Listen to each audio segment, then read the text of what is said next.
Welcome back after the break. Thank you so much for being with us at the Maria Grzegorzewska University at the conference co-organized with ISA RC25, with Polish Pedagogical Association, and most of all with Stockholm University and our amazing Dr. Jude Tarr, who is still here with us. Thank you, Jude.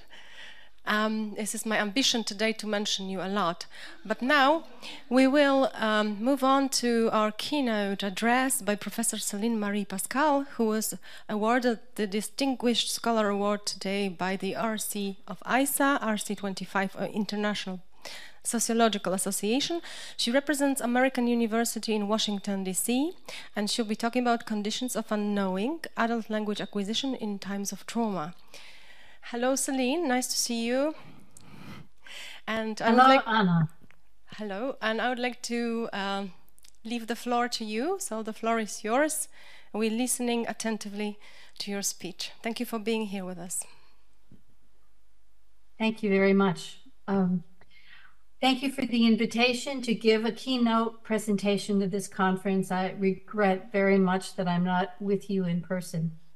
I've had the great privilege of belonging to the International Sociology Association's Research Committee on Language and Society since 2006. I'm really grateful to receive the Distinguished Scholar Award from the RC.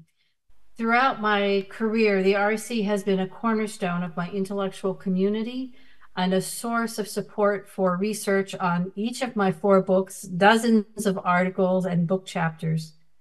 In the last 18 years, the Research Committee has featured original scholarship from around the globe and hosted nearly 36 conferences. It's challenging in the best of times to build geographically and intellectually diverse community. So it's even more impressive that our leadership has ensured that we survived in the face of a global pandemic.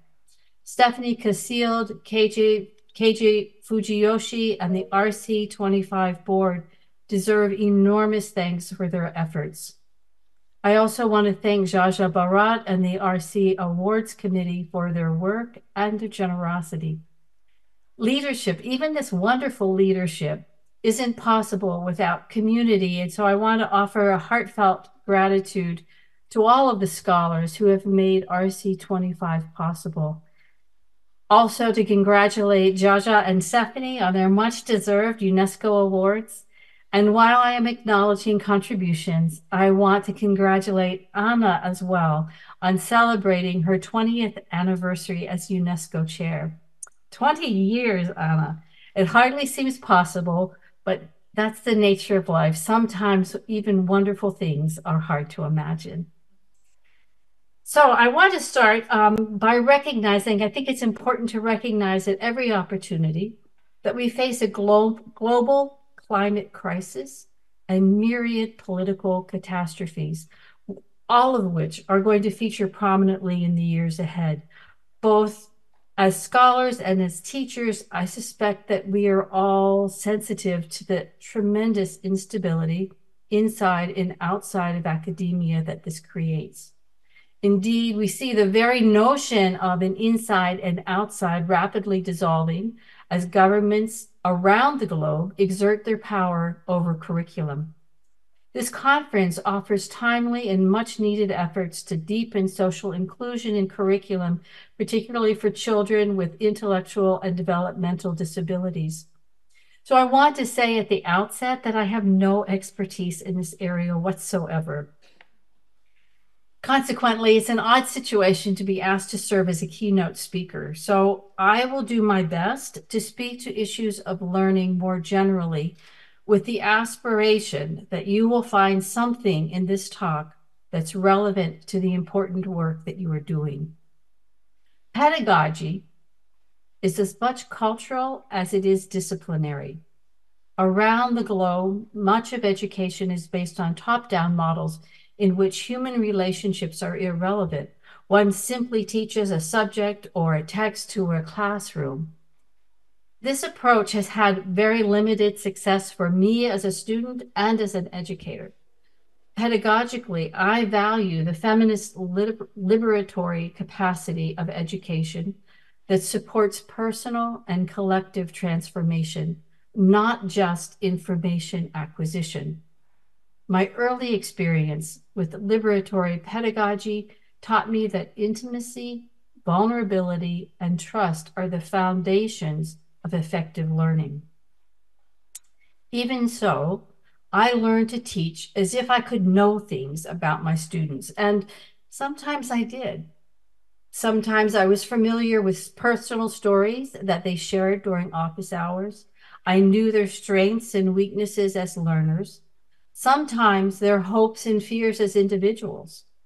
The belief that we know something about our students is itself an expression of authority that guides our educational efforts. But honestly, I don't know how much we can ever really know about another person. But if this sounds like I'm having an existential crisis, I want us to invite you to step back from that narrative and take up the invitation to explore conditions of unknowing. The phrase doesn't refer to ignorance or unlearning, but rather to being fully alive to the present moment. No narratives, no explanations, no authoritative knowledge. Conditions of unknowing refers to entering in an intersubjective relationship with openness, vulnerability, and curiosity. So I want to offer you a concrete example of something that might be relevant to the work that you're doing. For the last 7 months, I have volunteered at a local literacy center that serves youth who need to complete high school degrees and increasing numbers of refugees displaced by violence in Haiti and Ukraine. I received a standard training, workbooks, and readings from the center, and as is typical for immersive language learning, I entered the learning experience without a common language. Yet, refugees are learners with more than linguistic and cultural differences. In the case of Ukrainian and Haitian refugees, they are people fleeing war zones. So I've been tutoring a Ukrainian refugee who fled the Russian assault. So please allow me to refer to her for the purposes of this talk as Nadia. She's an older woman who had been in the US for about a year when we met. Before I began to work with Nadia, I was told that she had limited success with English, and that was certainly true. I was told that she didn't spend enough time around English speakers and that she just didn't try hard enough. For the first 2 months, we practiced with materials provided by the Literacy Center. The workbooks offered standard repetitive exercises for standard language learners. For example, the room is blue. What color is the room? The room is blue. Is the room red? No, the room is blue. Nadia had success with the exercises. She learned all of the basic vocabulary, yet this never seemed to contribute to actual language use. I wondered if her lack of progress was related to her hope that her time in the US was just a temporary displacement. To build a relationship, I asked Nadia to show me family photos on her phone. Among the photos, there were maybe 50 that included her husband. In some, he is with family. In others, he's holding a huge fish that he caught. In others, he's celebrating a birthday or holding grandchildren. His expression in all of the photos is always the same. He's very stern. He doesn't smile in a single photo. This observation forced me to reconsider Nadia's slow progress, particularly her unwillingness to speak. I wondered, am I looking at an abusive relationship? Am I seeing cultural differences? Is this wartime trauma? I had no idea. And without a common language or experience, I had no way to find out. And it was in this moment that I was alive to the condition of unknowing. I stopped trying to teach her English. I set all of the workbooks aside and began to offer her tools to tell her story. We began to practice conjugating regular verbs and building vocabulary based on readings that were of interest to her. Then I asked her to use the verbs and vocabulary to write sentences in various tenses. For her first assignment, she wrote, "On February 24th, a bomb fell by my house. We were very fear. My daughter could not stop cry." This moment changed everything. Nadia began to write about her personal experience. I taught her grammar based on what she was writing. From there, she practiced speaking, at first, just reading scripts that we had generated. After 5 months, when she was tested by the center, she had progressed through 4 levels of language acquisition. This was an amazing success for both of us.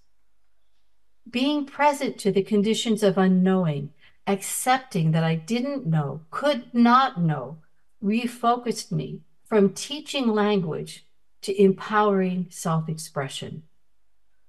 To be alive to conditions of unknowing means entering into a relationship in which we acknowledge that we don't know what's happening. It means being present with the discomfort of that reality. And it means relinquishing the authority of teaching to adopt a posture of openness that enables curiosity. In this context, the question of what's going on can't be answered by the teacher alone. Learning becomes intersubjective, in which the student guides their own path of mastery.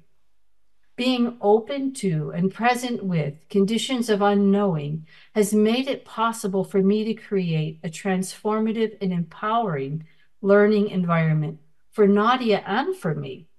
So perhaps it could do the same for you and your students. Dziękuję. Okay, super. Thank you so much. That was a very powerful speech on inclusion through language acquisition. And it is very apt at the moment as we have some visitors from Ukraine at our university who will be joining us at tomorrow's sessions. So thank you so much for this, Celine-Marie, and for connecting with us early in the morning in your time zone. We do appreciate this.